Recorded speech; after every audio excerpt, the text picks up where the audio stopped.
Welcome to super classes. मैं सकुन आफ्ताब सिंह। हम लोग संविधान को एक क्रम से देखते आ रहे हैं जिसमें हमने जो 8 भाग थे वो डिटेल में कंप्लीट कर चुके हैं। वीडियो पे नंबर पड़े हुए हैं ताकि एक तरफ से क्रम से देख सकें।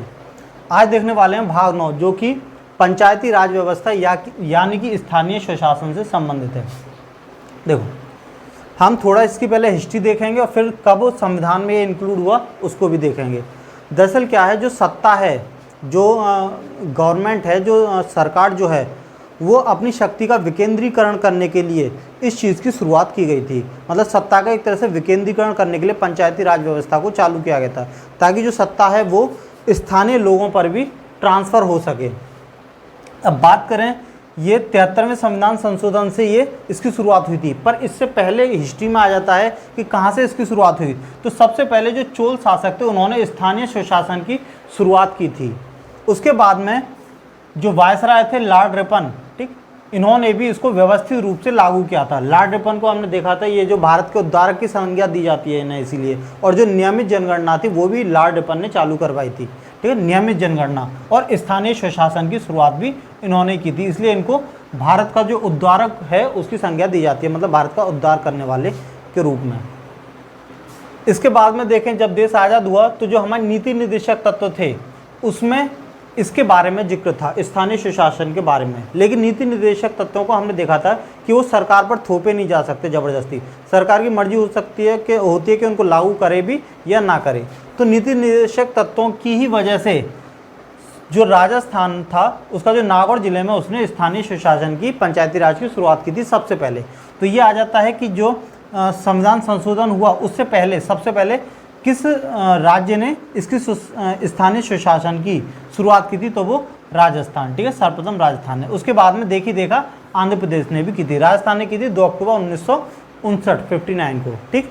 तो ये हिस्ट्री है, थोड़ा इसको ध्यान रखना है। क्वेश्चन यहाँ से भी आ सकता है, चोल शासक और रिपन, इनका तो ये खास है ये। और उसके बाद में राजस्थान के ऊपर से क्वेश्चन आ सकता है, ठीक है। तो ये इसकी हिस्ट्री हुई जो कि क्वेश्चन बन सकते हैं।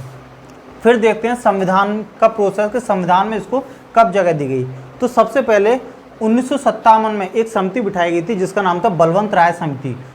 उसको बिठाला गया था, तो उस समिति ने फिर त्रिस्तरीय पंचायती राज व्यवस्था की वकालत की कि जो स्थानीय स्वशासन है, मतलब पंचायती राज है, वो 3 स्तर का होना चाहिए। जैसे कि गांव स्तर, फिर ब्लॉक स्तर और फिर जिला स्तर, ठीक है, बढ़ते हुए स्तर पे। तो गांव स्तर को जो ग्राम पंचायत बोलते हैं, ब्लॉक स्तर को पंचायत समिति और जिला स्तर को जिला परिषद।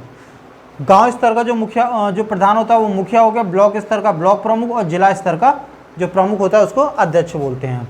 तो ये केवल समिति ने अपनी राय दी थी, पर ये संविधान में इसको इंक्लूड नहीं किया गया था। उसके बाद में अशोक मेहता समिति आई 1977 में। इसने क्या करा, द्विस्तरीय पंचायती राज की व्यवस्था को राय मशवरा दी कि जो पंचायती राज व्यवस्था है वो द्विस्तरीय होनी चाहिए। जो गांव स्तर था उसको इन्होंने मंडल नाम दे दिया और जिला स्तर को जिला परिषद, ठीक। ब्लॉक स्तर इन्होंने हटा दिया।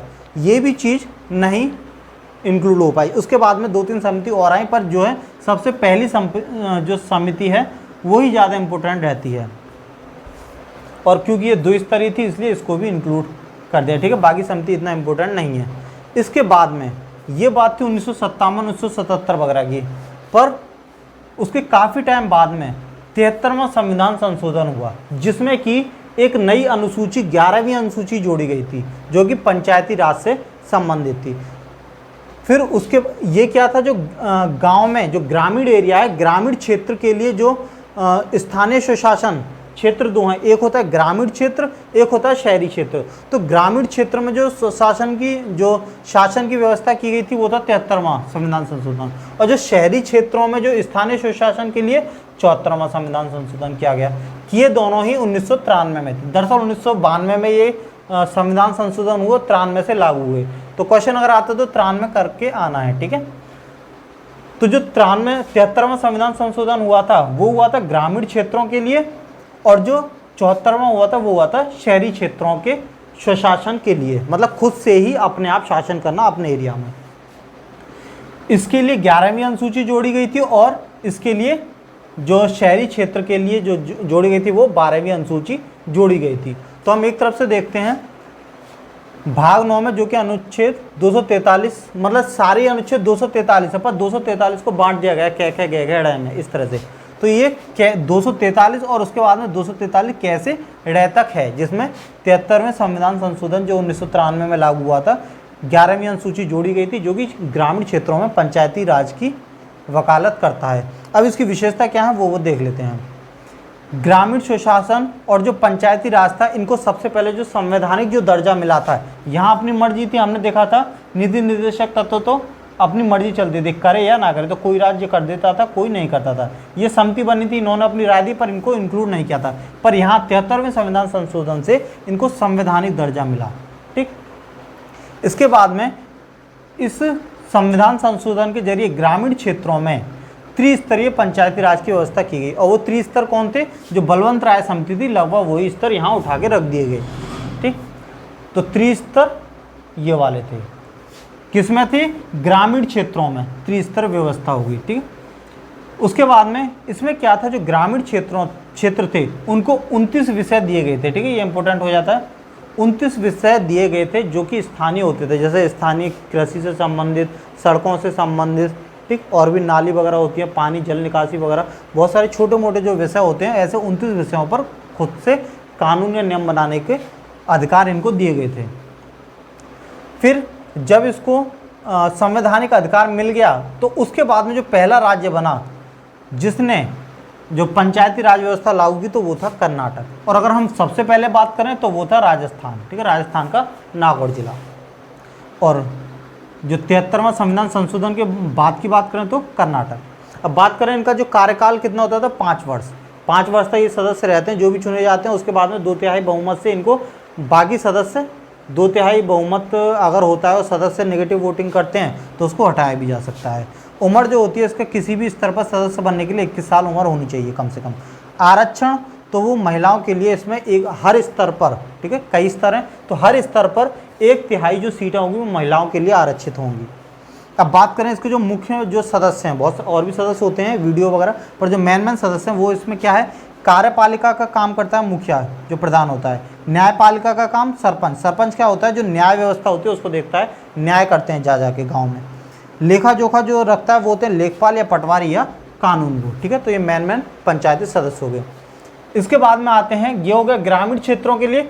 फिर जरूरत महसूस की गई कि ग्रामीण क्षेत्रों के लिए तो हो गया स्वशासन, खुद से शासन की व्यवस्था, शहरी क्षेत्रों के लिए भी होना चाहिए। तो शहरी क्षेत्रों के लिए 74वां संविधान संशोधन हुआ उसी साल 1993 में।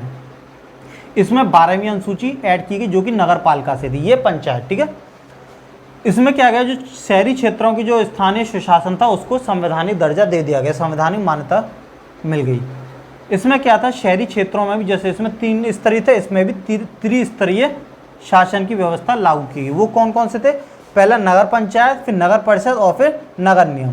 नगर पंचायत का जो मेन अध्यक्ष होता है उसको बोलते हैं चेयरपर्सन, नगर परिषद का जो प्रधान होता है उसको अध्यक्ष, और नगर निगम को मेयर। ठीक है, ये त्रिस्तर हो गए। और गांव इसके जो थे वो ये बलवंत राय समिति वाले ही थे। इनको मिले थे 29 विषय कानून बनाने, 29 विषयों पर एक कानून बना सकते थे। इनको मिले थे 18 विषय, ये 18 विषयों पर कानून बना सकते थे, जो कि शहर की छोटी मोटी समस्याओं से, कूड़ा कचरा सड़क वगैरह, ठीक है, नगर निगम, कुछ सड़कें नगर निगम भी बनाता है। ठीक, और उसके बाद में जो हम देखते हैं छोटे मोटे नगर निगम टैक्स वगैरह लगाता है, वो सारे इनके ऊपर छोड़ दिए। हाउस टैक्स वगैरह वो नगर निगम ही लगाता है। बाकी जो मेजरमेंट है जो भी, जैसे कार्यकाल 5 वर्ष वो इन्हीं के हिसाब से, और आयु वगैरह वो सब सेम है। ठीक है, आरक्षण इसमें महिलाओं के लिए भी, इसमें भी महिलाओं के लिए, बाकी SC ST OBC वगैरह के लिए भी इसमें आरक्षण की व्यवस्था है। फिर उसके बाद में ये हो गया 9 कै, यह भाग 9 था, ये भाग 9 कै। ठीक, ये क्या था, तैसे या छा तक। दरअसल जो या था, या को भी फिर आगे और काखा गाघा करके बांट दिया है, तो या छा तक। ठीक है, उसके बाद में आता है भाग खे, ये 9 हो गया भाग 9, फिर 9 का और ये 9 खा।